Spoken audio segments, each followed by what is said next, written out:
Welcome to another episode, Pound for Pound Boxing Report, episode 219. Wasn't here last week, but we're back. I'm your host, Michael. Joining me this week, Gail from Communities Digital News, Jacob from Jab Hook. What's going on, lady and gent? Good evening. Hey, we're all trying to keep cool in more ways than one in this country right now. That's all I'll say. Yes, particularly what's happened in the last 24 hours in terms of the politics here in the U.S. Absolutely. For those who are new, Pound for Pound Boxing Report, Pound for Pound Boxing Report, live YouTube show, podcast, as well as blog discussing all things boxing. The motto is, when boxing is good, we will talk about it. When it's bad, we will talk about it. Bottom line is, if it concerns the sweet science, we will talk about it. If you want to find out all information regarding Pound for Pound Boxing Report, blog page is the place to go to. p4pboxingreport.wordpress.com is the link. You check the right of the pages and you'll have links to find all the pages and channels with just about everywhere on social media. G+, YouTube, Tumblr, Twitter, and also links to where to listen to the show, SoundCloud, iTunes, all those platforms. We're just about everywhere except for Spotify. Let's get the show started this week, recapping the action last week. Listen, there were a couple of fights, but the backstory wasn't necessarily the fights itself. It was the announcements that took place after the fight. Let's start with Tyson Fury. Second fight in his comeback, he fought a guy by the name of Pianeta over in Belfast. Look, he got a 10-round decision. Ho-hum, gotten really nothing from that. But the interesting thing is what happened. The official announcement afterwards. Look, listen, while we were off, even 2 weeks ago, we kept hearing rumors about a Tyson Fury bout against Deontay Wilder. It was confirmed after the fight. Wilder was in Belfast for the festivities. While there's not a formal announcement in terms of where the fight would take place or a specific date, trust us, the fight is going to happen. 50-50 split. So I'll go to you, Gail, first. You can talk about the fight if you want, but more importantly, we may not get Joshua Wilder this year, but Fury versus Wilder, not a bad second option. You know, we use this phrase a lot on this show, and a lot of times it's appropriate. I don't hate it. I don't hate it at all. As for the fight, I think all we need to say is the fight was there to, accomplish a single goal, which was to check a box off to get us to this next step and set up this fight. And I'm much happier to see these two guys tangle and get people excited about the division in general than I am to see them both sit on the shelf just because the perfect fight didn't come along. I think that is a big mistake. We see it a lot. The fight that everyone wishes for, wants, worst, hopes for, dream fights, when they don't happen, you need to go for the next best thing. You need to keep these guys active. They need to keep their fan base engaged. So, you shoot for the top, you aspire, great. You don't get it, fine. That doesn't mean you should sit on your ass. So these guys, willing, available, great. The venue, to me, is the curious part of this, where the fight's going to take place. And the fight appears to be coming to Las Vegas. So, yeah, we all have to wonder, what is the ultimate objective of that exactly? And right now, it's all going to be theories. There are plenty of them, and I'll leave it at that. If we want to get into that, we can. But I certainly don't hate the fight. And there's a variety of ways that it could go. There's a way it should go. But got to put the guys in the ring first and find out. Absolutely. Intriguing matchup. And I'll go to you, Jacob. You can talk about the fight if you want. I mean, ho-hum. Fury did what he wanted. I don't think he was showing his whole cards, if you will. He was working some things out. Good hit. He got 10 rounds, so he got some rounds in. But again, the more important thing is that we're going to have Fury Deontay Wilder towards the end of the year. Yeah, I mean, not much to say on the fight. Although I do hate it when boxers say at the press conferences that they're going to smoke the guy and then they carry him for the entire fight. I mean, in my opinion, if you want to make a statement, you knock the guy out, and I know he's maybe trying to get some rounds in and whatnot, but at this point, now that the Wilder fight is set, I don't think that rounds with the chump is going to get him very far.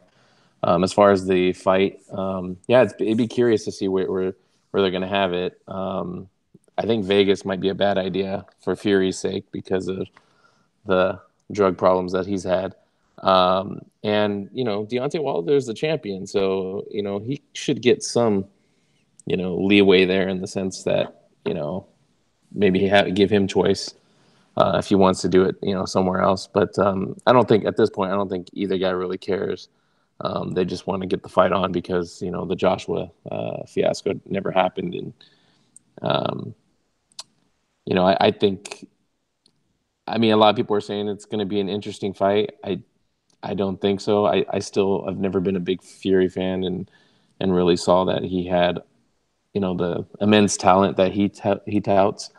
But, with Wilder, again, I think he has a lot of technical problems, but he has that power, and he seems fight after fight to be able to lose early rounds and then land his dynamite right hand, and then they never recover, and so he's able to get past it. And then with Ortiz, he had that, I think it was that round 7 or whatever it was, he shook up bad, but he got through it. He didn't go down, and he showed something there. So I'd favor him in the fight.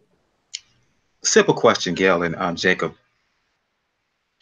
Is Fury coming off of basically a 2.5-year layoff, abusing his body during that time?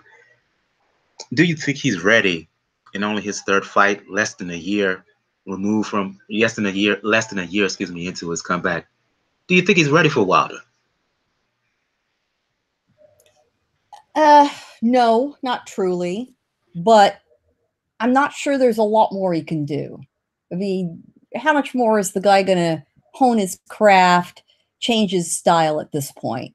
How many more months or years of shelf life does he have? I think he needs to strike now while he can, while he's got some kind of grip on his mental state and physical state, such as it is. Get himself the payday. Where's he going after this? Assuming he gets either blown out or he loses ugly, which I think that it's going to be a very ugly fight, and I think he's just going to lose ugly. It's not going to be a pretty fight to watch. I sincerely doubt it. Might be interesting. It might be a kind of a tension-filled fight to watch. Is it going to be a pretty fight or a fun fight? No, not at all. But waiting serves him no good at all because he's just got too many other problems. So if he can, hold his shit together, basically, get in there and get it done, the lead up is going to be the bigger entertainment than what actually goes on in the ring. Where everyone's going to get their money's worth is watching these two go after each other in the next couple of months and their teams and how they manage all of that. So if they're going to do it, they got to do it now. I really, all word on the street is this fight is going to be in Las Vegas. This is about Wilder proving his worth as a draw, so he has more negotiating power with Joshua. But it's kind of a curious way to do it. But, this is a fight I think should really be in New York, honestly. But here we are. Fury ready, Jacob? Yay or nay? Gail said it pretty perfectly. I mean, I have basically the same feelings. I'm not high on him. I don't think he's ready, but he is so messed up as an individual that he can't afford, and his team can't afford for him to wait around to make more mistakes, because if you know anything about addiction, which he had, and depression and all this stuff, these are things that don't just disappear. And basically, it depends on who you surround yourself with, if you go through programs and stuff like that. And I'm not sure that he's done all those things. So, is it going to sneak its head around, at some point? There's that chance. So he's got to strike where the iron's hot. To speak on what Gail has said, I agree. It should be in New York. I don't think that you just because you have the fight in Vegas, I don't think that's really. If he wins this fight, Wilder, and he fights Joshua, they're going to have that fight in I think Wembley in England, and that the draw there is Joshua, and his opponent. I mean, what he does in Vegas or New York or Alabama, I don't think has any bearing on that fight. It's the biggest heavyweight fight that we'd have in a long time, and Joshua is already a big enough star. He can pack that place by himself. Because I don't think that Fury's ready, physical standpoint mainly. Right now, I think he will lose a fight with Deontay Wilder. That being said, I'm not mad that the fight is happening. Look, given the nonsense that is Fury and Wilder and negotiations back and forth, and as a result, we have not seen the fight, and we will not see the fight. Will not, see the fight this year. Need some kind of infusion, some kind of energy boost in the heavyweight division. And if Tyson Fury is the one who wants to step up and say, I'm still the lineal champion, I still in my mind feel that I can beat anybody, I say fair play to him. The fact that the fight is happening in Las Vegas, in a sense, even though Fury is the lineal champion, Wilder is the A side because he's been around. Fury hasn't. So I can understand why the fight is happening in Vegas, even though on the outside it doesn't seem that way. Because outside of that quote unquote lineal title he won over Klitschko 2 years ago, or 3 years ago almost, what kind of position does Fury have at this point? Not much. Wilder's the guy we've been seeing. Wilder's name has been in the news because of the negotiations back and forth with Fury. So I can understand why the fight is happening in Las Vegas. So for me, it's all good, even though I don't think that Fury is quite ready. I just don't think the Fury that we saw who beat Klitschko back in late 2015, we're not going to see that now. Hadn't had enough time for preparation purposes and whatnot. So, but again, I don't think we're going to see that ever again, though. So there's no sense in waiting. And his grip on himself and his career, it's pretty wobbly. So now's the time. The timing's right. Yeah. So yeah, it's still. I like I said, I don't think he'll beat him. But I'm in short, I'm not mad that this fight is happening. You need something. You need something in the heavyweight division right now, because without it, it's pretty stale, and all the potential that it had, say, this point last year, following Joshua's win against Klitschko, it's basically all gone. So thank goodness that you got something, because when heavyweight boxing is good, boxing is good. Let's move on to fight on the under. Well, Fury and Pianeta was the kind of co-main event, but the main event was called Frampton fighting Luke Jackson. Frampton dominated this fight, did what he wanted to do, put him down with a terrific body shot in the 8th round, stopped him in the 9th. But again, and I'll go to you, Jacob, it wasn't the fight itself for me.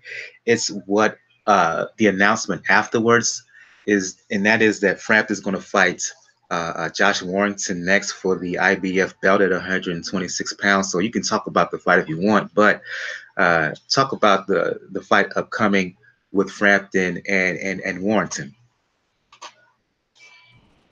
Yeah, I mean, it's a makeable fight, and two champions. It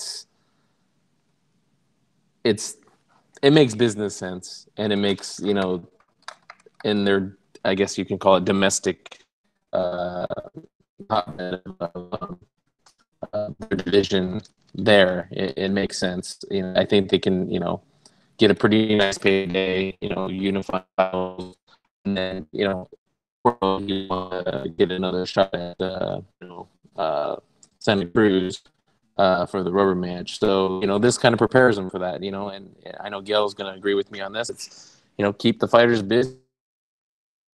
You don't want them to sit on the shelf waiting for the perfect opportunity or the perfect money or the perfect this and perfect that, because we all know that these things don't happen that way. So it's smart to, if you can get another belt, get leverage, so that you can you know, use that against the third fight with Santa Cruz.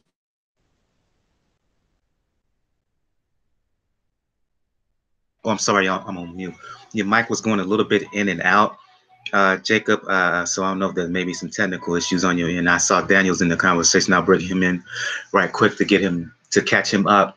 We were talking Fury's fight with Pianeta and the announcement of we will indeed see a fight with Wilder. So talk about that right quick, and you can also talk about Frampton and his stoppage win over Jackson, and his upcoming fight with Josh Warrington. Tackle Fury first, because we must. The scorecards were all 100 to 90. Am I correct? I believe so. All right. This is a situation where the scorecard does not tell you what the fight actually happened. Now, Fury came in a little bit lighter, like I said, lighter, close to what the weight what he was when he beat Klitschko, which is a good thing. But all of the movements that he tried to do against Pianeta worked pretty good as far as if it was a sparring session. And in a way, this kind of was a sparring session, but it was a sparring session where Pianeta was getting some left hands in pretty easily. And some uppercuts when Fury tried to get inside. Fury's never been known to be much of an inside fighter. Like, obviously, there's the infamous gif of him uppercutting himself. But he fights better at a distance, and like, well, he did better. Versus Sefery in this fight. This by no means did anything to say he's drastically improved. A lot of what he did was some muscle memory alone. And he kind of got lucky that in many ways Pianeta, despite his record, really didn't have much of a punch against somebody like Fury. But, sorry folks, like, as I stated, like he was able to land some left hands at will against Fury. He was able for a long time to get Fury on the back foot and put Fury on the ropes. Now, the first round, Fury tried to get cute, try to move around, but then a few rounds later, he wasn't being cute anymore. I kind of expected the scorecard, but it really wasn't that impressive of a fight from Fury. Now the shenanigans afterwards. Jesus Christ. First, did it seem to y'all like Deontay Wilder and Frank Warren didn't really want to go up there? In a way, after that performance? I think they expected like a Fury knockout, like first or second round knockout. His arrival, like, okay, I'm done. But he took 10 rounds. They can make all the excuses they wanted. They wanted to give him rounds. He didn't want that performance. He wanted a knockout. You wanted something to say, Deontay, I'm going to come knock you out. And he didn't do that in this fight. And first, the whole thing of Fury being given the WBC belt by Deontay so he can run around and pretend like he won it. That's comedy gold in a way. And then they shook hands. You kind of tell that they were being more cordial. They really weren't going to talk. Deontay actually did lose his voice. You can hear it whenever they interviewed him. His voice is pretty hoarse. Probably due to that dust up that he had with Billy Joe Saunders a couple of days prior. Leave that one alone. Yeah, I'm gonna leave that one alone for a moment because that absurdity has its own segment. But it really, all we know now is that the details will be told in a couple of days. They said a week for a fight that we all assume is going to be in December in Las Vegas. Plenty of time for Fury to fuck this up one way or another. Because I think somebody made a point. Yeah. So true, so true. Yeah, somebody made a point actually that Fury was wiping his left hand around his nose constantly. And I can say, like, yeah, that's a pretty much a habit of a cokehead a little bit. So he still has those those muscle memory things going on happening with him. And who knows? He might feel himself up. He's ready. He's rowdy. He's out of the UK. The British board control is not going to condone this anymore. It's going to be the Nevada State Athletic Commission. Who's to say that everything goes right and then on fight week, Fury becomes an embodiment of fear and loathing in Las Vegas? Who's to say that? That's pretty much what I think of this.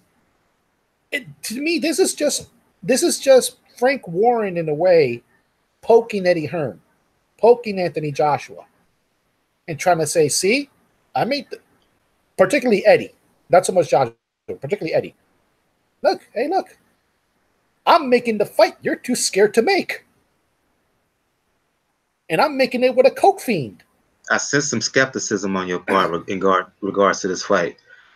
Yeah, on that sense, yeah. I'll leave that one. I'll leave that as such.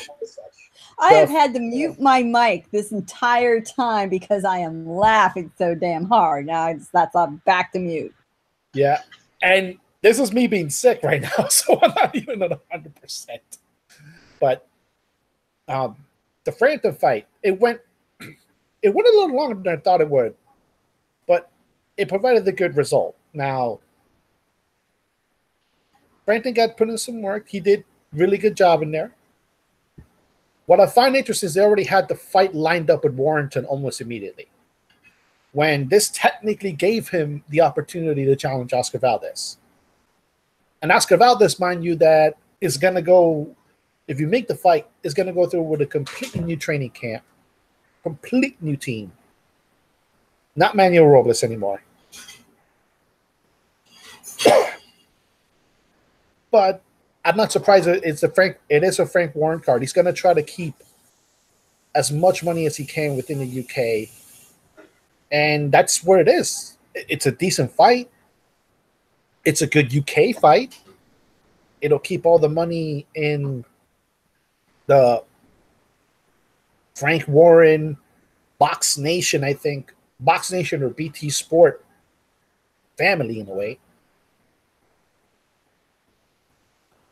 So it's going to be an interesting fight, but it does give Oscar Valdez, I'll admit, a chance for a pretty easy voluntary defense and for him to get acclimated to his new trainer, who I have not mentioned him. Probably going to talk about a little bit later. I don't care that it would have put Frampton in position to fight Valdez. There's no way that Valdez is going to return to the ring and fight a Carl Frampton after Quigg put him through hell and back. It doesn't make sense. It would be foolish. So we was going to see this fight between Frampton and Warrington. Regardless, I'll go to you, Gail. Your thoughts on Frampton, how he looked against Jackson. Jackson had a lot of significant damage. I think broken eye socket or something to that effect. One of his eyes, maybe both of them, I'm not sure. He looked pretty bad on the Twitter pic he posted and talked about Frampton's power. Be that as it may, and as good as Frampton looked against Jackson, Warrington, the Warrington that we saw just bully, intimidate, and just savage Lee Selby, that's a whole different proposition. Frampton is going to have to be ready to deal with that kind of intensity, that kind of passion and vigor that you're going to get from Josh Warrington. Warrington, he fights almost psycho. He doesn't mess around. He's one of those guys that really rises to the level of his opposition extremely well. And, you know, remember, we're talking about a guy who's undefeated. What he lacks is any sheer power. I mean, out of 26 or 27 wins, he's only got 6 knockouts. So if there's a ding on him, that's the only one. Doesn't matter. But they're going to be. The way he fights doesn't matter. Well, you think. But what I really like about this fight is you're absolutely right. Frampton Valdez is not going to happen right now for a variety of reasons, not the least of which is Valdez is still recovering from some pretty serious injuries. You know, he had a busted jaw, among other things. He's not going to hop right into the ring, test out how well that thing got screwed back together against Carl Frampton. Not going to happen. So once again, we have the perfect fight not falling into place in this division, but a damn good fight being available and being made. That's exactly what should happen. Shoot for the top. If the stars don't align, if there's a problem, guy coming back from injury, the clock isn't quite ticking simultaneously, then you do the best with what you've got. Warrington absolutely has earned his shot. He deserves it. He's going to bring a belt to the table. So it's a unification fight. And what I really like about it, almost beyond everything else, it's a regional barn burner for these guys. You know, you've got probably the best fighter ever out of Belfast, Northern Ireland, ever. And you've got a guy coming out of Leeds, Leeds, Yorkshire. There's going to be that, rivalry between the two neighboring regions. It's kind of a neighbor on neighbor fight. Fantastic. It's going to draw a huge crowd.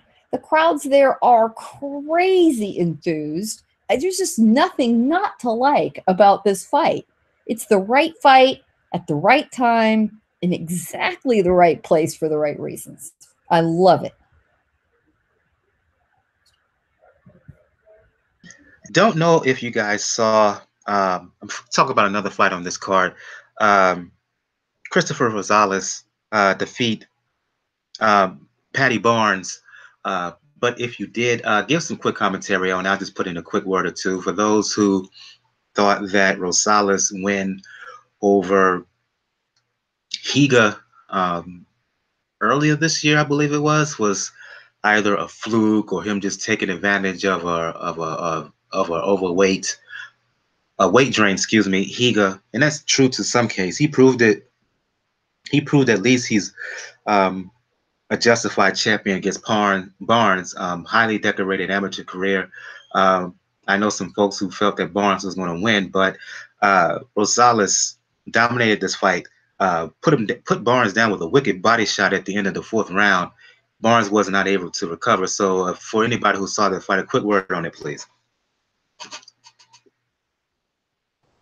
It wasn't a left hook to the body that did it. It was a right hook. It was a right hook to the body. That shows a good range from Rosales that he didn't have to get through the usual punch. He adjusted to what Paddy Barnes was doing and was able to land an effective punch that put Paddy Barnes down and had him stay down. It was really, really good showing. Like you mentioned, Mike, it does prove that the Higa win is not a fluke. And it makes that division a bit more interesting because, remember, Rosales is hovering about, he's in the orbit of other good divisions now, flyweight and super flyweight pretty soon. So that's gonna be a fun kid to watch if that's what he brought. I mean, it literally, figuratively looked like a good big man beating up on a good little man. I didn't know he was that much taller than Barnes. He towered over him, not just in terms of height, but in sheer overall size. I love how he kept his cool. Calm, showed the professionalism in there, and again,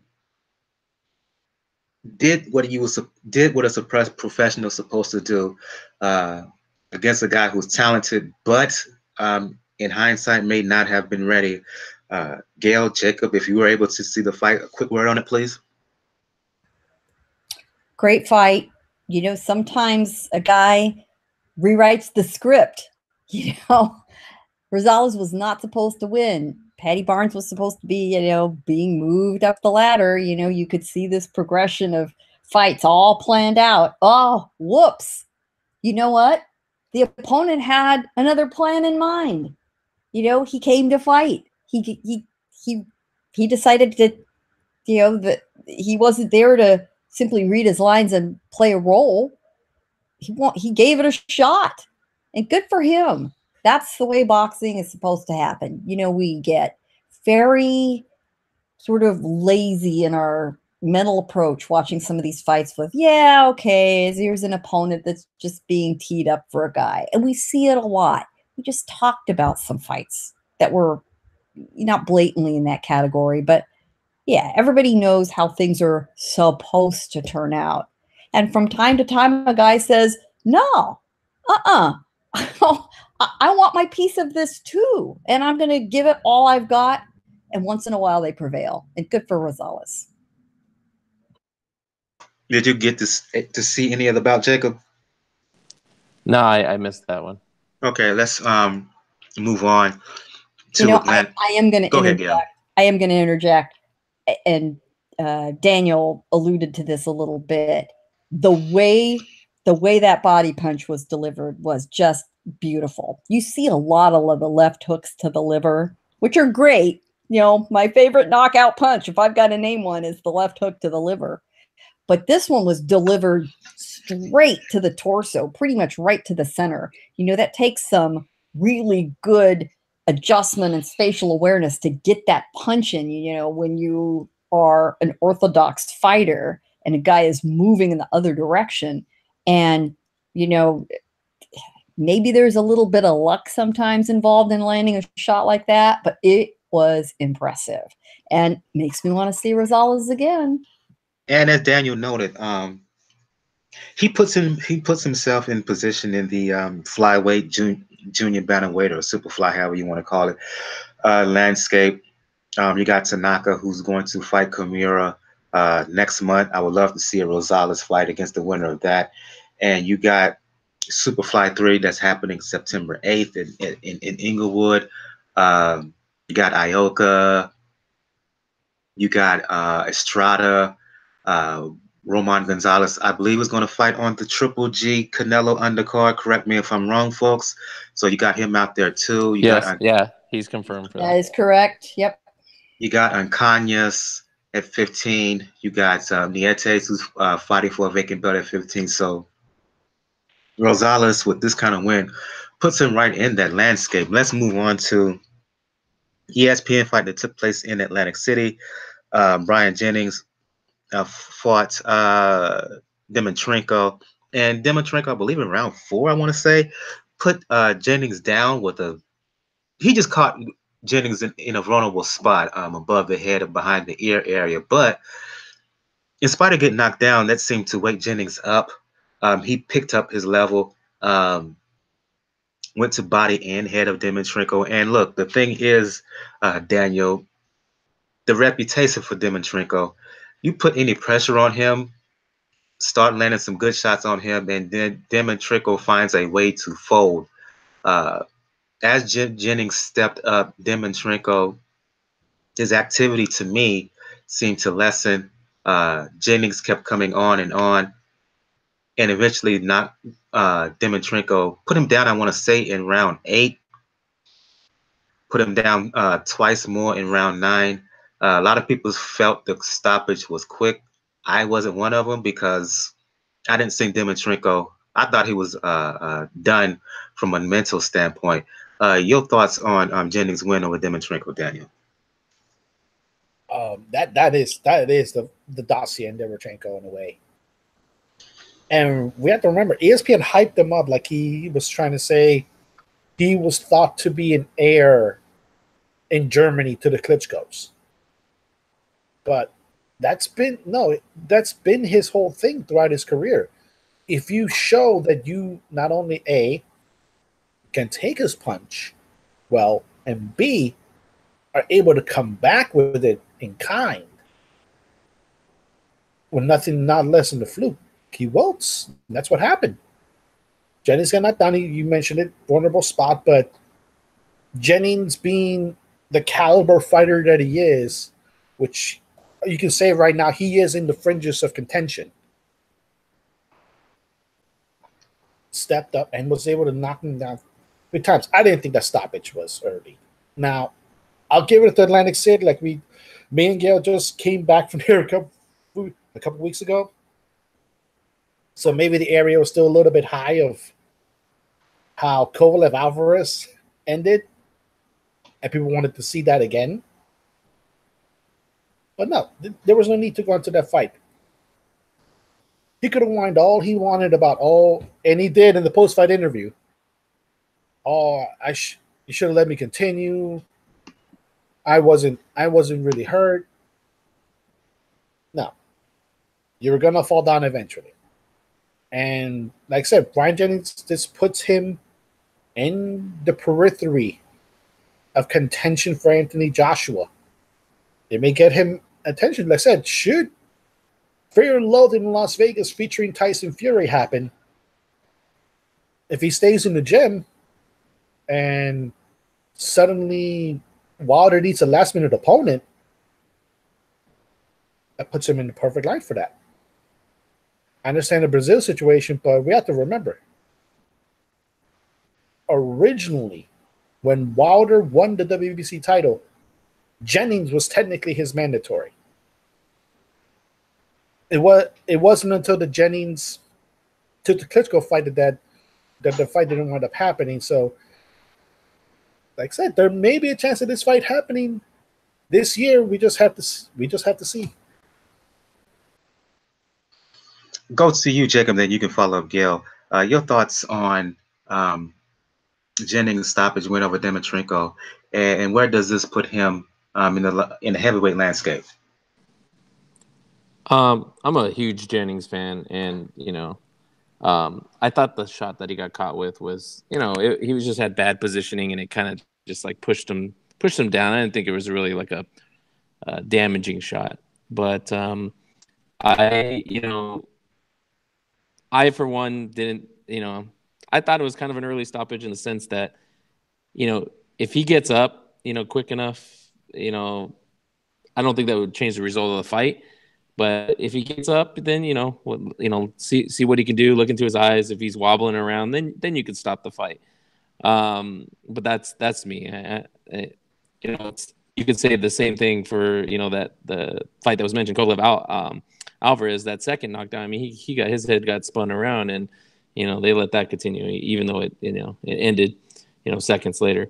As far as contention, I think he's always been a contender. I mean, he's only has 2 losses against the then champion Klitschko, which I thought he had a good showing in that fight, and he showed some vulnerabilities of Klitschko. And then against Ortiz, he was doing well, and he got caught, and and that happens in the fight game. So I mean, I think he's always been a contender, and I think I really like him. I think he does stay in the gym. To answer Daniel's questions, he's constantly in the gym. He's constantly working.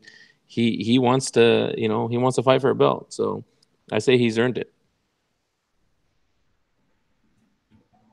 Yeah, he's earned a shot. He's a very serviceable opponent. He's worked hard. I don't think he's the most naturally talented guy in the division. And the problem, too, that he's got is among these guys who are 6'6", 6'7", a guy that's 6'2", 6'3", 225 is it a decided disadvantage? I mean, his opponent on Saturday outweighed him by easily 30 pounds once they both got in the ring. I frequently comment that we as observers and fans should never, ever question a referee stopping a fight.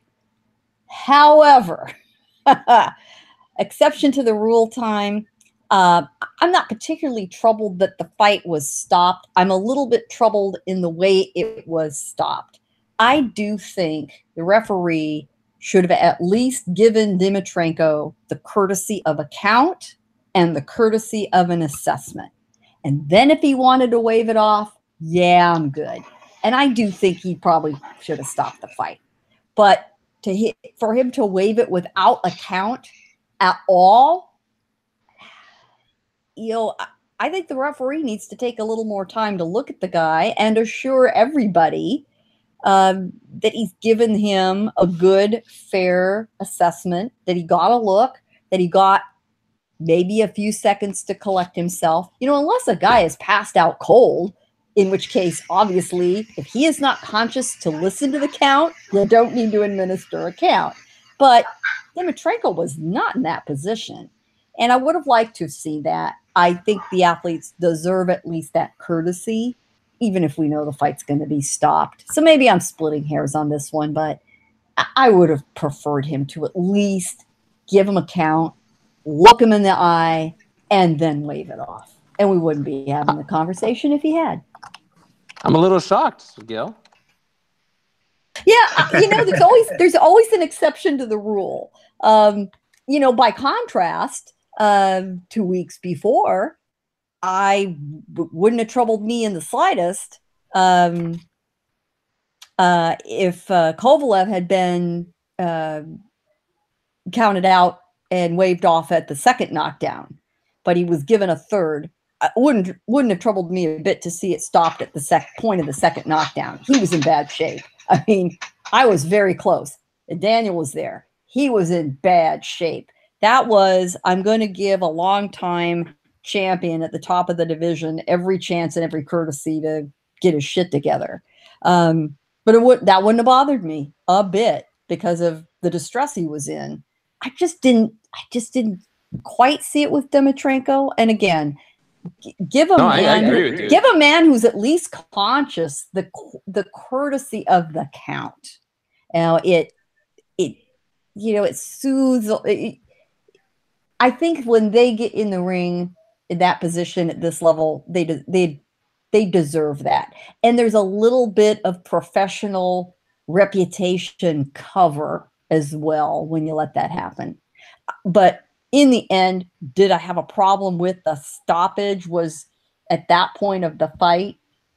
No, I didn't really. I had a problem with the way it was executed. I suppose I think I'm probably splitting hairs, but there it is. Yeah, no, I agree with you in that. Like I said, it's not like his head hit the back of the canvas, that he went down like a ton of bricks. He kind of just, he got hit with a good shot. He went down and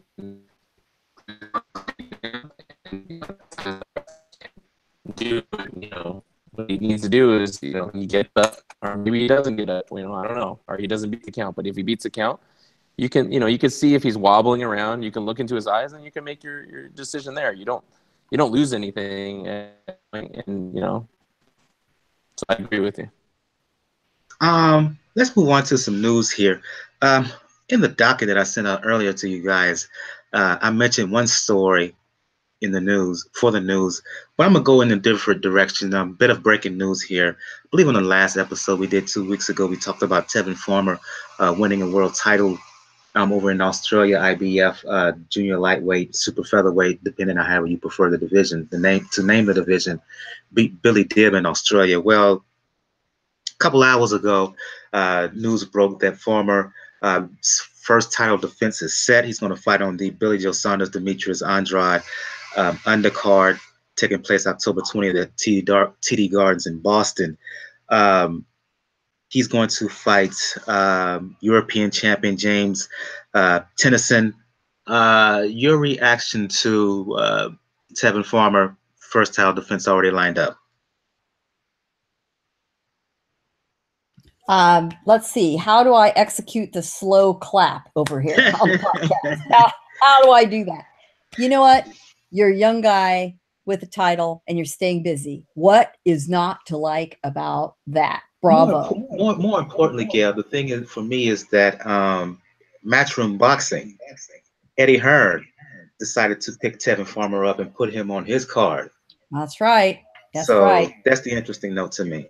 Yeah, no, I like everything about it. It's the right thing to do. Busy, busy, busy, busy. These guys have such a short shelf life, and you never know when an injury or an incident or an accident is going to cut that off. And why would you sit around? Why would you do that? We could talk. That's a whole show. So the slow clap has been executed. There we are. Okay, give Daniel, Jacob, your thoughts.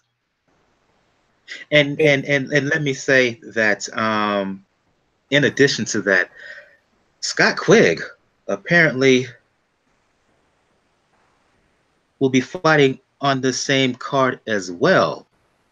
Surprised that he's returning to the ring so quick after such a punishing bout. Well, not relatively quick after that punishing bout with Valdez. No. That one I'm not surprised by, because it's obvious that Quigg made a pretty big impression in that Valdez fight in the U.S. So it would behoove him, it would behoove Eddie to start building him up in the U.S. You've pretty much gone as far as you can go with him in the U.K. So long as Frampton is there, he's going to be second fiddle, so long as Frampton stays in the UK. So why not come to the US and establish your own base here? Just do what Frampton wasn't able to do long term. Now, and with the... Go ahead, I'm sorry. No, I was about to say, when it came to the Farmer situation, it's good on him for stay active. It's good on him to defend the title if he's a fighting champion. Why wait for a fight that, for all intents and purposes, you're likely not going to get? Because it keeps sounding like, I have a feeling that Gervonta's back in Floyd's good graces. And we know Floyd would never put him in the ring with Tevin Farmer. So that one I'm not surprised by. It keeps him busy. I am surprised by the DAZN situation. I figured that maybe Showtime, I want to pick him up. I said try to build up to a fight with Davis, but obviously DAZN is going to try to make as big a splash as possible. Like I said, they announced cards, not a lot of it, too much fanfare, and good to build them up, saying, okay, you're going to have right now 2 championship fights now happening in the same card. And this looks to be part of a pretty good card that's being put together, along with Farmer, along with Quigg. Hearn also has Kid Galahad. 2-3 years ago, I was very high on Kid Galahad, junior featherweight prospect. His career was stalled by a positive drug test, which he maintains was not of his own doing, if you will. The circumstances behind it, let's just say he just feels that it wasn't his own doing. He's going to be fighting a title eliminator, which would mean, the winner of that will become mandatory for Warrington's belt. I'll go to you, Jacob. So yeah, a lot of interesting news in terms of the undercard of that Billy Joe Saunders, Demetrius Andrade bout in October in Boston. I'm sorry. What the question is? What I think about Quigg? I was just saying, in addition to Quigg, in addition to Tevin Farmer, I was also mentioning a fighter by the name of Kid Galahad, who was also from England, a guy who I was pretty high on, was very high on. His career was stalled by a 2-year ban, but he's back. He's going to be fighting an eliminator also on their card, the winner to become the mandatory for Warrington's belt. So it looks like Eddie Hearn is shaping up to have a pretty good card when it comes to October 20th in Boston. Not just the main event between Andrade and Saunders, but also a pretty good undercard as well. I mean, that's for boxing fans. That's all we ever want is we don't just want to. We want a good overall card. So I'm glad that they're able to get some names to put on this card. The Quigg situation in the sense that if I'm not mistaken, he didn't make weight for that Valdez fight, so he's got to, shape up there. He's not going to if you're making weight and you don't have the ability to win the belt. Then, what's if you can't do your yeah, I mean, it should be a pretty good card, in Boston. I'm actually picking Billy Joe Saunders in that fight, and we'll see what happens. I'll save my thoughts on Andrade Saunders as we get closer to the fight. I'll get back to my original news story. I also not only do I do pound for pound boxing report, but I also write for ThreeKingsBoxing.com. You may have to mute your mic again, Gil, because I'm hearing some echo. Earlier this week, I talked about a special exhibition that Naoya Inoue, who has a belt at 118, he had a special exhibition against Savanya, Genesis Savanya, over in Japan. After that fight, Inoue, announced that his upcoming fight with Payano was going to happen in October. No official date was announced. That he didn't give any details at that time. Well, yesterday, there was a press conference in Tokyo, which gave, and at that press conference, Inoue gave an official announcement. His fight with Payano is going to be October 7th in Tokyo. And I just want to get a quick reaction from you guys on that. The card hasn't been said, was not said.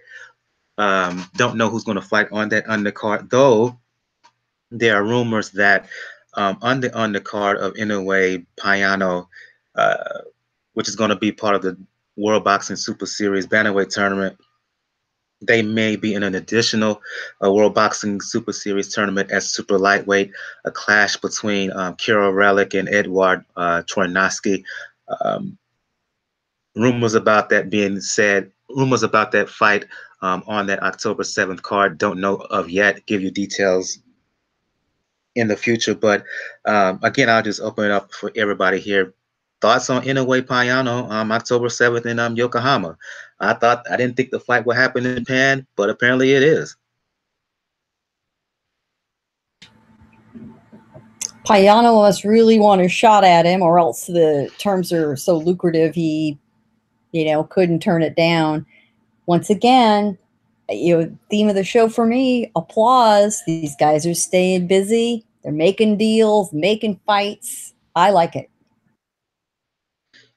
Jacob, Daniel, your thoughts? I thought this fight would happen at some neutral spot, but apparently Payano got enough money where he said, forget it. I'll go to Japan and fight Inoue. Yeah, I mean, for me, I don't really care if it's in a neutral spot as long as, we don't get some whack judging, and as long as it's an entertaining fight. And to, Gail's sentiments before, to echo those, I like to see fighters active. So, I mean, good on them to, make the fights. Too many times in boxing, fights don't get made, and, they go past their lifespan. And so it's nice to have some good news like this every now and then. Going to you, Daniel, your thoughts on the dates and location for Inoue Payano, as well as the rumors of Relic and Trojanowski. From what I'm hearing, World Boxing Super Series with this particular tournament, they want to have it where you have multiple Super Series bouts on the same card. If that's the case, that's all to the good for me. I'm happy for it. First, they understand where the money is when it comes to Inoue. A neutral side would make sense just to make sure, like I said, there's no buffoonery with the judging. But you want to go where the money is, at least when it comes to the qualifying fights. When it comes to the beginning of the tournament, and this is what it is. We know Payano will fight pretty much anywhere for the right price. So it's not really a surprise. Now the Trojanowski situation, yeah, that one's a surprise to me, because I would figure that fight, particularly between a Russian and a Belarusian, would be at least in Russia, because you don't want to. I don't think you want to have to fight in Belarus for a monumental amount of reasons. But it is smart at the same time, because you save production costs and you don't have to do as much legwork. You put in the fight there, and it opens new fan bases for these guys. Particularly as there's some pretty decent Japanese fighters close to that area, around 130 to 140 pounds. So why not show the champions there? Now, go ahead. I was about to sneeze. So sorry. Go to some previews here. Shout out to Low Place, who's in the chat.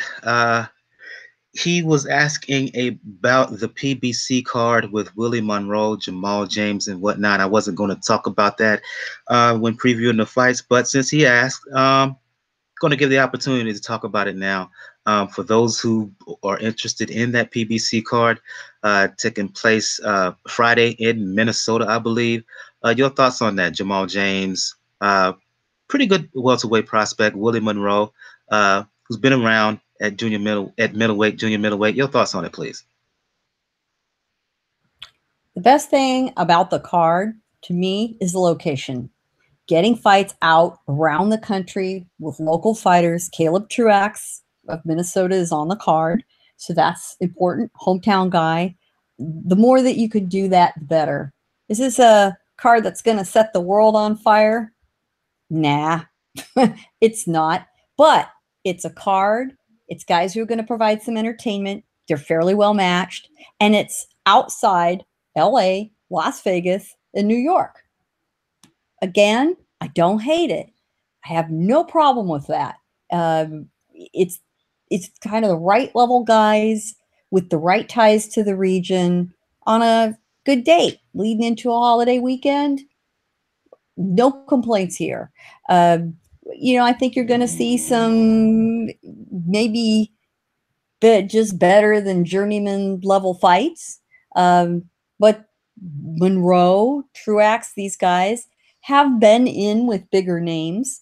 They know how to handle themselves. They've been under the bright lights, and there's always in boxing, no matter who's in there in the ring, the possibility that greatness emerges. That just pops out of nowhere. I mean, that's why you just have to check it out. And maybe it won't happen, but when it does, you're really glad you spent the time. And for the local folks, great for them to see names that have, in fact, been on the premium networks and have had their, big moment of glory. Great. Get to see them up close. What's not to like? Going to the bouts I was originally going to talk about in the previews. Doubleheader on ESPN, Glendale, Arizona. I go to you, Jacob. Ray Beltran, who took a long time. He had to go the rocky road to win a world title. He has a world title. He makes his first defense on Saturday against Jose Pedraza, who won a belt at 130 pounds. Am I wrong, Jacob, in thinking that if Beltran doesn't somehow get to Pedraza early with power, he's in for a real tough fight here? First off, Mike, you're never wrong. I don't know about that. No, I agree. I'm actually picking Pedraza in this fight. I think Beltran he does have power. You know, he's had some spectacular knockouts, you know, in his career, more so recently. But his last fight was a tough fight, and you know, there was times in that fight where he was hurt, and you know, I think he might be getting a little, you know, boxing old, let's say. And Pedraza has that, you know, a loss against Davis, which, I mean, Davis just, you know, was just like a bull. You know, he's very, very aggressive, very, you know, very physical, and so, you know, he got ice in that fight. So, you know, I think Pedraza is gonna give Beltran more than he can handle, and you know, Beltran's gonna turn over that belt and, you know, miss out on that potential payday with Lomachenko. Your thoughts, Daniel and Gail?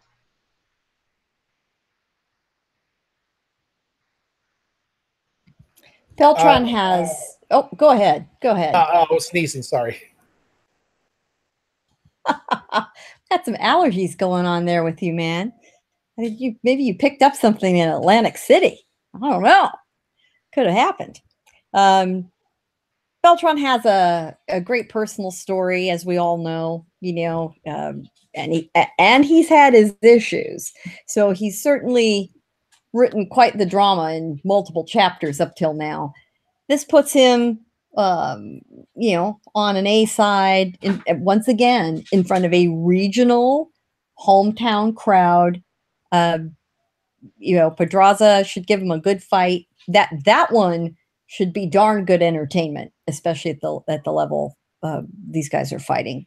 And, you know, everybody's seeing Beltran kind of get teed up here, you know, to eventually face Lomachenko, but you know, the gears haven't quite aligned up yet to see that happen. I do think we'll see that happen, but I don't think we'll see it happen until Beltran has sort of had his little victory lap here, and then, yeah, then he'll take the payday. He's not a dummy. So we're well worth watching and enjoying for what it is. You smell upset, Daniel? It's a very interesting story because it is pretty driven. You have Mexico versus Puerto Rico. You have Ray Beltran still fighting to stay in this country. So there's a lot of motivation there against somebody like Pedraza, who is a former champion, who does fight pretty well. And it's going to be, to me, a very interesting fight. And both men are pretty resigned to this fate because apparently, according to Bob, both of them have already signed contracts that whoever wins will face Lomachenko. So both of them are going to have to be up to the challenge on it. Pedraza does really good when it comes to fighting along the distance. And he's able to land his right hand when he gets openings. Beltran really has to step up. He's been pretty decent power puncher in these last few fights. So he should really get in there, do what Gervonta Davis did as far as attacking Pedraza's body. Attack it pretty well, and that'll be able to break him down and get the knockout. I personally think Beltran's going to win because, as I said, he's fighting for a lot more than just a belt and a payday. But ultimately, that's the bad thing. According to this, they're pretty much resigned to their fate after the fight. But you have to give it a good go.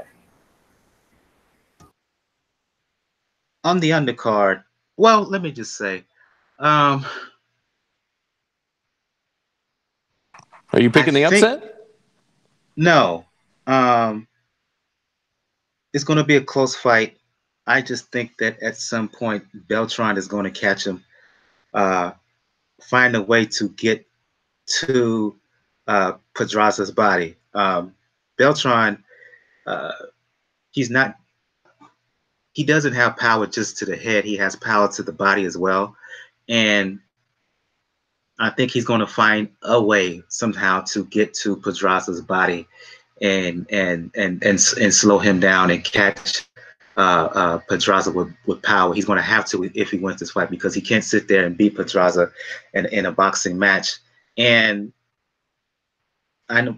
Look, I know Pedraza had issues supposedly making weight against Gervonta Davis, but from a physical standpoint, I just don't know if he's strong enough for the likes of Beltran. He's going to outbox Beltran in significant chunks of this bout, but I think as time progresses, Beltran is going to find a way to get to Pedraza's body and slow him down enough where he wins a decision or a possible stoppage late. Go to the undercard here. Isaac Dogboe. To me, one of the great stories of the year so far. Winning the title earlier this year. Oh gosh, the name just slips my mind of who he beat for the title. Help me out, Help me out, folks. Yeah, Jesse Magdaleno stopped him in round 11 this past March to win the title. I believe it was. He's going to return to the ring for his first title defense on the undercard of this Beltran Pedraza bout, fighting a guy against Otake. Otake fought quick, I want to say, in 2013, 2014, lost a decision. 2014. 2014, yeah. October 2014, I believe it was. Lost a decision. This is going to be a fun fight. I feel Dogboe is going to win, but given Otake's style, it's going to be fun for however long it lasts. For me, Daniel, I just don't think Otake physically is strong enough to deal with a Dogboe, given his style. He only fights one way coming forward. That's going to be tailor-made for Dogboe, who's strong as an ox, hits pretty hard.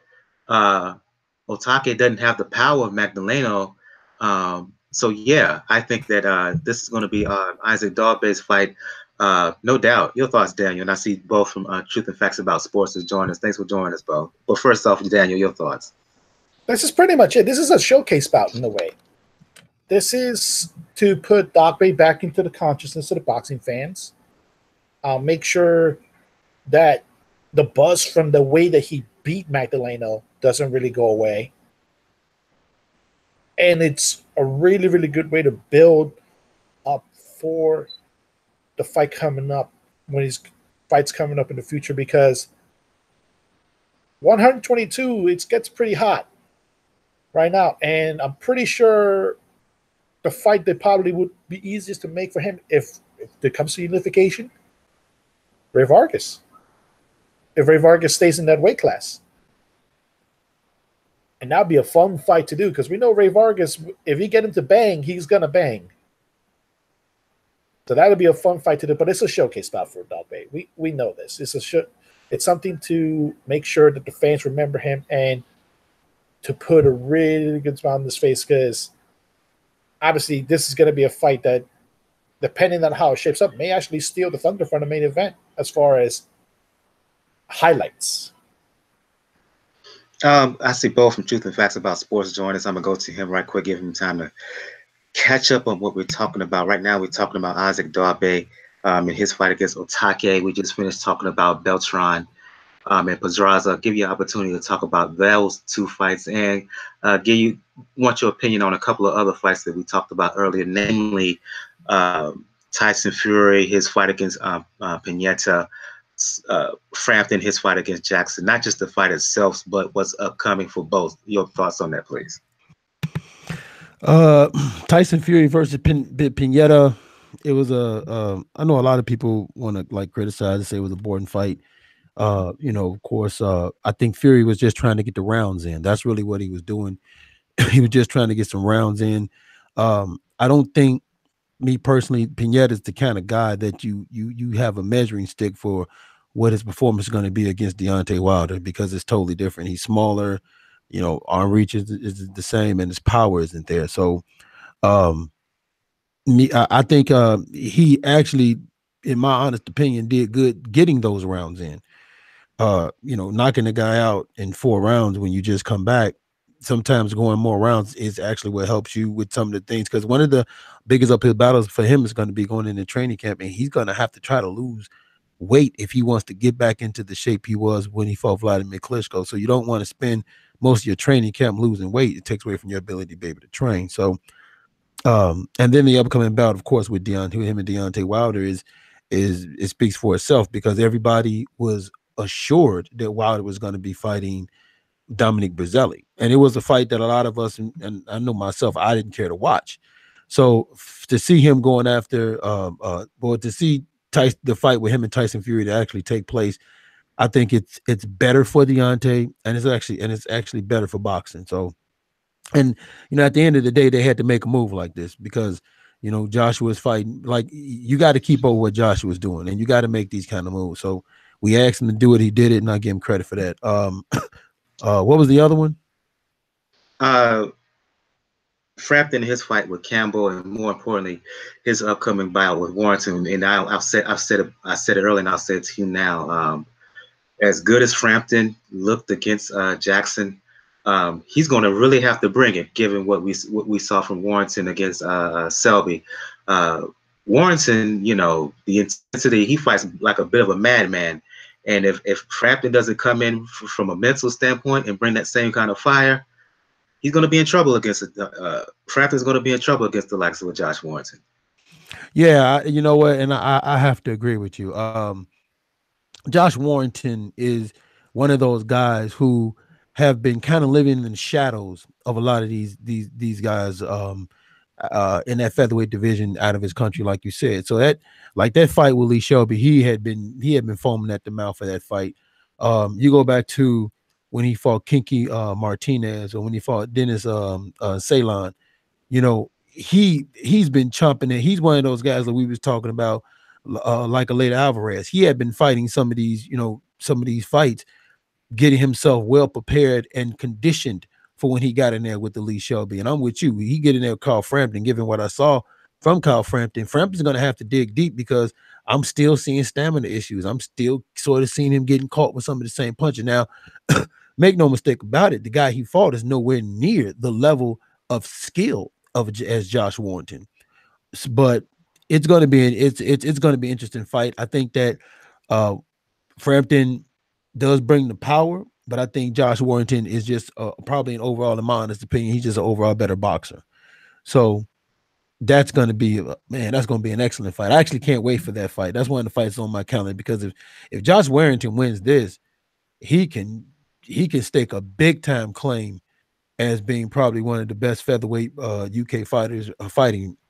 And then, of course, you can move on for him to Scott Quigg and so forth and so on. So, this is definitely going to be a good fight. Then you have what's the other fight you have going on? We was talking Dogboe and Otake, but previously we was talking about damn, I forgot. Beltran and Pedraza. Beltran and Pedraza.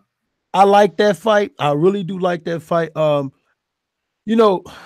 Beltran has been through so much in his just his overall life that you got to root for a guy like Carlos. I mean, you got to root for Beltran, man. He's been through so much in his life, man. Beltran is a guy that you just got to root for. And I'm so glad that he won that title. I think he beats Pedraza, because at the end of the day, I think Pedraza, there's always something that gets in Pedraza's way, even though, yeah, you can say he's a former champion, but when he starts fighting these upper echelon type fighters, and not to say that that's what Carlos is, but I think Carlos is one of those fighters that's going to really make Pedraza dig extra deep, and Pedraza can bring it.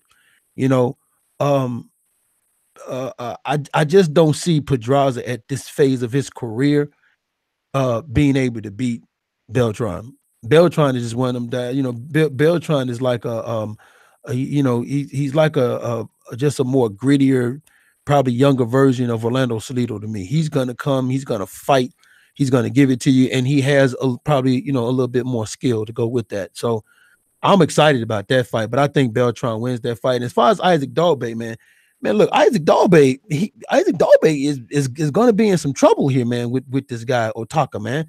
You think? Yeah, listen, hold on. Otake beat an undefeated guy named Murata. He also beat, he's a current OPBF Super Bantamweight. Now that means he's the best fighter in his country. Okay, this is his first time. He's 5'7.5", so he's going to have the height advantage on him. He has a 39% knockout ratio. You know, and that guy he beat, Murata, he was undefeated. He was 5-0. So I'm just messing with you, man. Dogboe gonna beat the hell out this I'll boy. go off and go say. I just got done. I actually just got done talking to him. That's why I'm late coming to the show. Okay, Bo. I don't think he got enough physically. I think Dogboe is gonna too strong and too powerful for him. But I actually that's why I'm late to the show. I just got done talking to him. Listen, he's ready. He's riding high, and he's not overlooking this guy. That was one of the things I asked him was, you know, most fights like this, they're showcase fights. You could be overlooking. He said, I'm not overlooking Otake. I even went to ask him a question about you know, rematching Magdalena. He said, I'm not answering that because my focus is on Taki. So he's focused, and I think Daniel said it earlier. It's a showcase fight, and he has that fan-friendly style too. He's in your chest, he's on you. Either he's gonna get knocked out, or he's gonna knock you out, but it's gonna be some action. And props to Top Rank for putting him back on the bill. And I think somebody said it, man, that 122-pound division. Now that's a division I would love for them to do a WBSS tournament in, because that division is also getting hot, man. But I'm looking forward to it. I'll go to you, Gail and Jacob. Your thoughts on Dogboe and Otake? Like I said, I just think that Dogboe is just going to be too strong and too powerful for this guy. Oh yeah, I think I'm not going to speak for Jacob, but Jacob, I'd be shocked if you had any difference of opinion here on this one. I think we can just sit back and enjoy the show. He's an exciting guy to watch, and I think he'll bring it on. He knows how to put on a show. He really truly enjoys it. In addition to winning, is the performance value, and that's a great thing to see. It serves him well. Your feelings, Jacob? Yeah, I mean, I was gonna maybe pick an upset because I get all my my news from Three Kings Boxing, and Bo made a convincing argument there. But no, I mean, yeah, I agree. I really like Dogboe, and I think that he showed a lot in that Magdalena fight. With that early knockdown, and just for him to persevere, and he seems like a very focused guy. He seems like a guy that wants to be around for a long time, and defend his belt and fight the best, and so you can't help but like that guy, and his style is just awesome. So I'm rooting for him all the way, and I think it should be a pretty showcase fight. And I think we're going to start shutting the show down on that note. I think I will say, you mentioned Ray Vargas as a possible unification bout. Daniel, the guy I'm thinking more is Roman, who has a belt at 122 pounds. I'm thinking more of that as a unification bout down the line. This is assuming, of course, that Dogboe takes care of business. Anyways, let's go around the panel here, as I always do. Starting with you, Gail, for those who want to talk the sweet science, Dancing with the Stars, Game of Thrones, environmental issues, small business advice, let the folks know where they can find you. That really covers it all, man. I am in my regular spot at Communities Digital News, which is COM, COMM, Digi, DIGI News, comdiginews.com. Go to you, Daniel. For those who want to talk the sweet science, for those who want to talk the NBA, especially when it comes to the Miami Heat, let the folks know where they can hit you up. Yes, folks, you can find me on Twitter, Raucus99. I'm working on a story right now for the Inspire magazine. And definitely catching me actually tomorrow night. We're going to be, me and the folks at 4boxing.com, Joe Francis, are going to be doing a pod where we're going to talk about all that happened in England and some possible other news coming up. I want to give another special shout out to Daniel. He's fighting through a bit of a cold here, so he's sticking through it. I'll go to you, Bo. Truth and Facts About Sports. My brethren over at Three Kings Boxing. For those who want to talk the sweet science, for those who want to follow the adventures of you and your daughter, let the folks know where they can find you and mention your apps. I know you got a couple of apps out there. Yeah, man, we got this app called, it's kind of like Candy Crush. I even have to try to remember what the name of the game is myself. Yeah, Sweet Candy Juice, that's the name of it. Yeah, so it's kind of like Candy Crush, but you know, it's a very addictive game. Then we have this game called Hunter Zombie. It's mainly for kids. You can do it on Android. You're riding a motorcycle, or you're walking or riding a motorcycle, and you're shooting zombies, and you jump up in the air. So just fun stuff to keep your children occupied while you're trying to, like, get something to eat or go through the drive-through, instead of having them yelling in your ear. And then, of course, you can follow me at Truth and Fact Sports Talk, and then writing at Three Kings, like Mike said with him. Also, there will be more things with me. My daughter, she's 18 now, so Dad, I got to reinvent myself. I got to become cool again, which I have no idea what that means, but I got to figure out how to become cool again. So. Oh, no doubt about it. One more thing, Bo. We were off last week, but in the world of boxing media, if you will, since I do write for Three Kings now, there was kind of a bit of a merger here between Three Kings and some other boxing-based publications, sites. You want to give that announcement right quick? Yeah. Three Kings Boxing has now become the official news consultant for Round for Round. Also, we've also teamed up with BWTM and Ingram Jones, Baylorick, and man, just a lot more big things to come, man. And you know what?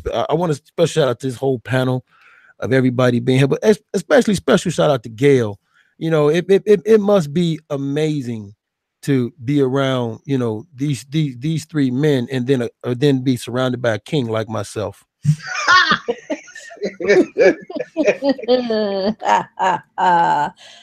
Oh, I've missed you, man, because there's nothing a woman enjoys more than a man with a really big sense of humor. And that's delivered with complete sincerity. Thank you so much. You guys are the greatest. I'm having my ass off all night. Jacob from Jab Hook, for those who want to talk the sweet science, for those who want to talk movies, let the folks know where they can find you.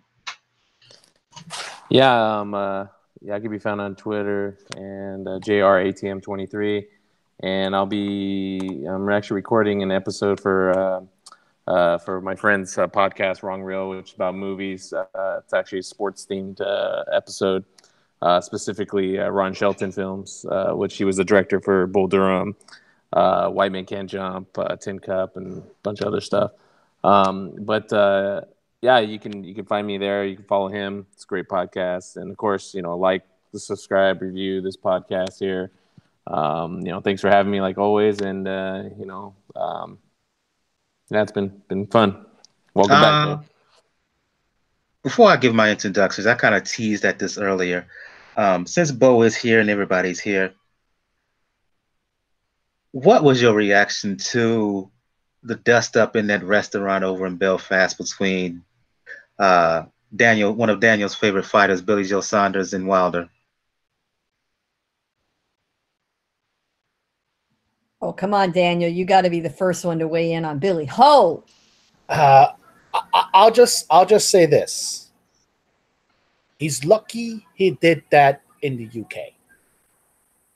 Because he's fighting the black man in Chicago, I think. If you pull that mess fight is in against Boston, a black man in Chicago, I'm sorry. The fight is in Boston. Boston. The fight is in Boston. Well, he might be safe somewhat. It is Boston. But if Boo Boo brings enough of a crew, and you do that to a black man in the U.S., and all on certain terms, Saunders won't make the fight. He might not even make the flight back to the UK. It depends on who's around him. That's all I gotta say. Like, you better be careful where you pull stunts like that at, because if he does it in the U.S., you're risking a lot more than just a paycheck. I'll go to you, Bo. Ness from the Boxing Voice. He was there in the restaurant the day after. He did a live feed giving the details on what went down and how the stuff about chicken being thrown, that wasn't exactly the case.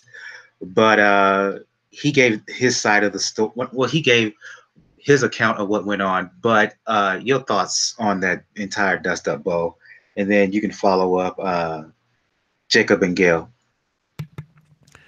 You know, it's funny. You know, I guess for me, I think people talk like some people talking about like the WWE or it looked like it was fake or something like that. Let me tell you something, man. The way those dudes ran after Billy Joe, no, that was not fair. The way Billy Joe was running, jumping over tables. No, trust me. That was not fake. That was not staged.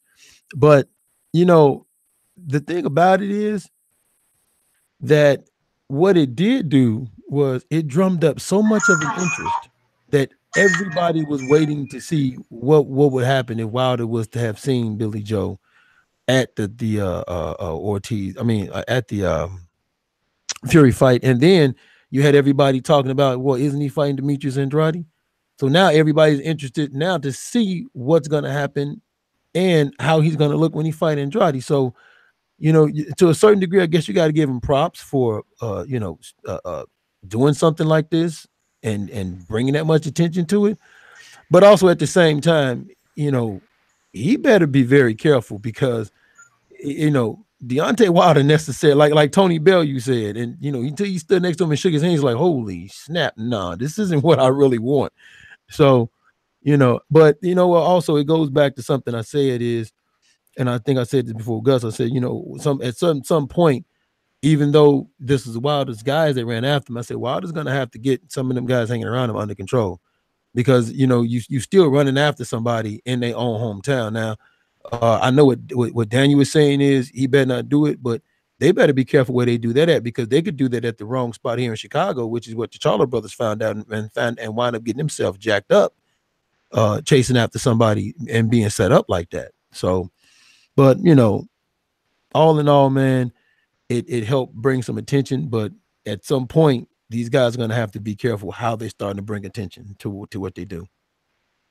Jacob, Gail, your thoughts on that whatever that was. Yeah, I mean, I don't know. I'm not really. I don't know. I don't have too much comment. I mean, I'd prefer these guys to do their talking at the press conferences and they're fighting in the ring. And, you know, I don't know. To me, it's childish. But, you know, to Bo's point, you know, you drum up some publicity. And like they say, there's no such thing as you know, bad publicity is still, you know, publicity. So, and I know he has a connection to Fury because I believe they're both like, you know, from that Travelers, you know, sect of that community. So, I mean, I don't know. It's childish to me. Yeah, childish is a good word for it because let's face it, Billy Joe is like a toddler in this way. You know, they really don't care how they get attention as long as they get it. So they could be the cute and charming kind of toddler, or the smarty pants kind of toddler, or the I'm acting up and everybody has to turn their attention toward me because I'm making such a scene toddler. He's that kind. And he doesn't really care how politically incorrect he is or who he insults. Although you better watch out because somebody one of these days will be pissed enough at him to kick his ass. And wouldn't it be nice if it was someone who could do it and get a paycheck at the same time? So it hasn't caught up to him yet. Maybe it never will, but someday I hope it does. And You hope and I hope to be in the front row when it happens.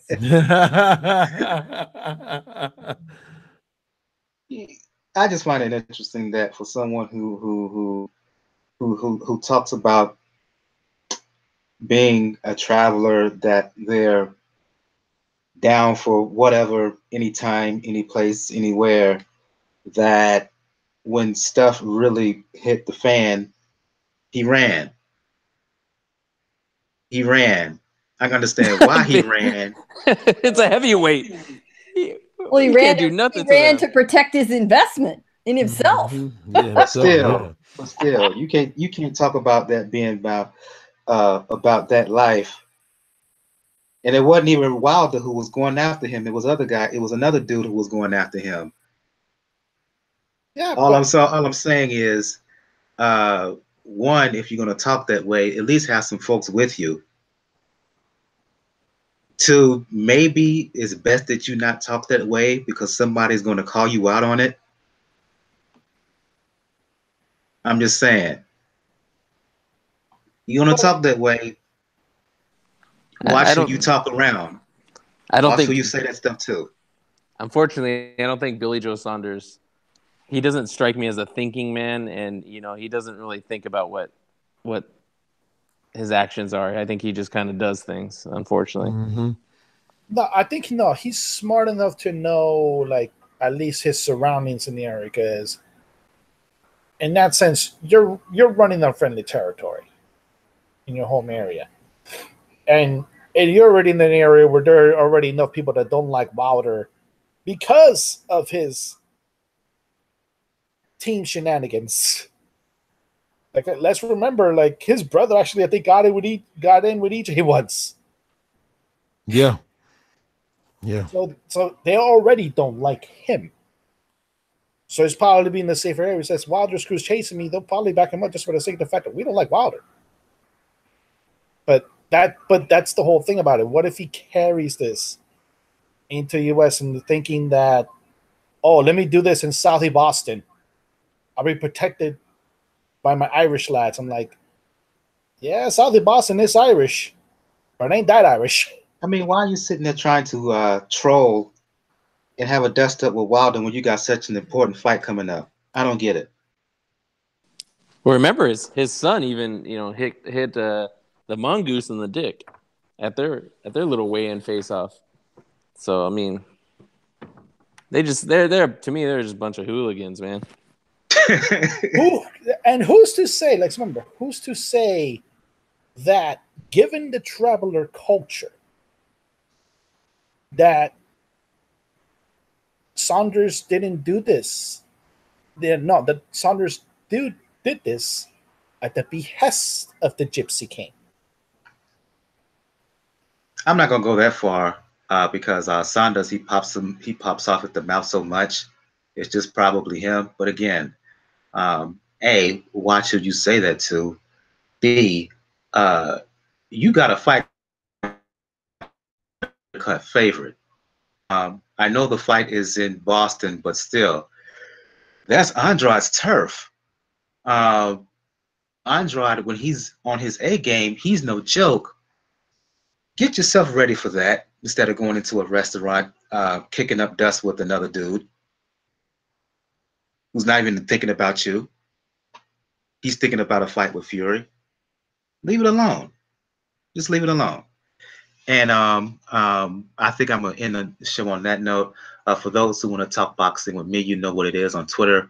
Brother JR at Brother JR76. As I said to begin the show, if you want to find out all things regarding Pound for Pound Box Report, blog page is the place to go to, p4pboxingreport.wordpress.com. You just check the regular page and we got links to where to find Pound for Pound Box Report. We're all over social media. We're all over platforms that have podcasts, minus iTunes. So just check the regular blog page. You'll find links. I'll have links up to find us anywhere, everywhere. I want to thank Bo for joining us. He just had to jump off. I want to thank No Place. Let me get this name right. No Place Like NYC. Join us in the live YouTube chat. For Gail, for Daniel, for Jacob, for Bo, I am your host, Michael. been episode 219, Pound for Pound Boxing Report. I will say there's pretty much nothing happening this weekend. So next week may be just about a quick recap if we do a show next week at all. A lot of fights happening after that on the 8th with Superfly 3 and then on the 15th, but not sure if we'll do a show next week. So again, for Gail, for Daniel, for Jacob, for Bo, I'm your host, Michael. This has been episode 219 of the Pound for Pound Box Report. We will see you guys next time. Everyone have a good evening. Good night.